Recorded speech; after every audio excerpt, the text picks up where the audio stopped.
today we are going to be starting a new series on my YouTube channel. I am obviously very excited about it, and they're going to be how-tos. So it's going to be how-tos with me. Today we're starting with, I'm obviously by myself, but our next one where I'm actually going to have two of my friends from high school come in and talk about what we're going to talk about. But today our how-to is how to move on. So these how-tos are going to be a little fun, a little informative, a little bit of everything, and I'm totally looking for suggestions on what I should talk about or what you want me to talk to you all about. So today, let's get started with how to move on. So first of all, when you're trying to move on from something, whether it's a relationship, something bad that happened, maybe just a day you don't want to remember, something that I like to do for myself is thinking about what actually happened and what I did, and then I try to think about why I did what I did. Okay, so usually it goes down like, well, I thought that was the best decision in the moment. To which brings me to my point now, you did the best that you could do, right? And if that's not the case, if maybe you made the decision that was easiest, or you made a decision intentionally because maybe you wanted the result to be something different that wasn't necessarily like good, that's okay, because you realize that now, okay? So along the process of moving on from something, I don't want to say like getting it out of your head, but kind of like being able to let it go and like leave it in the past where it is and where it belongs. I would say that the most important thing for you to be able to do is recognize today that what happened was not okay, or it wasn't what you wanted. Being able to see that is how you're going to be able to let it go, because you're not able to act upon it anymore, obviously.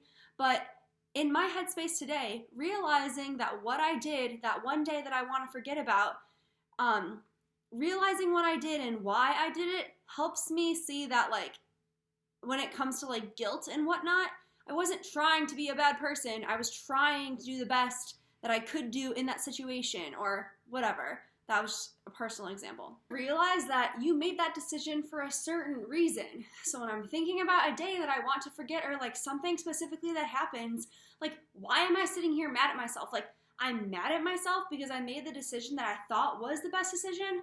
I made the decision because I felt a certain way.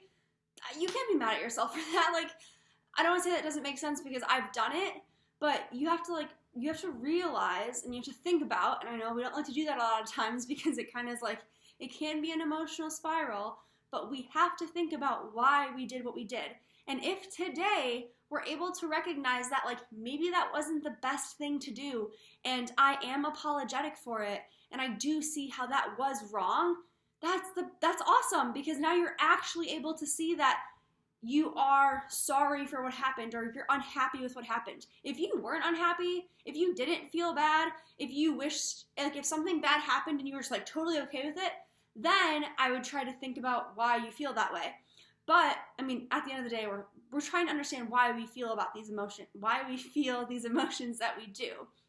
But if you're at the point where you realize that it was something that you weren't okay with, that's growth. That's huge. Like, that's incredible. That's where you want to be. And because hopefully you're here, or even if you're not there yet, even if you're getting there, once you do get here and you are fully understanding that what happened wasn't okay, or it's something you're unhappy about, now you can let it go, because you're not that person anymore.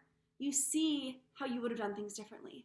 You see that that's not what you really wanted to do or what you intended to do. And because of that, because you realize that you would have changed something, you're better for it.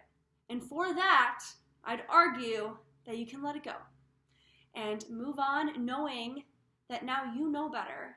And hopefully as people see this, they will realize too that they know better. And now we all know better. And now we can all be better, understanding that reflecting on our past and looking at things and understanding why we did them can help us today in letting something not burden us anymore.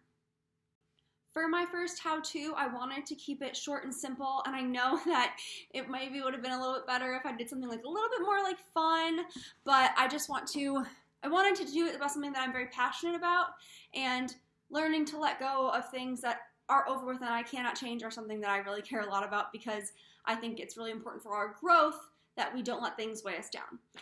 So I look forward to this series. I am beyond excited for the next video, and I hope that I will see you all there. Bye.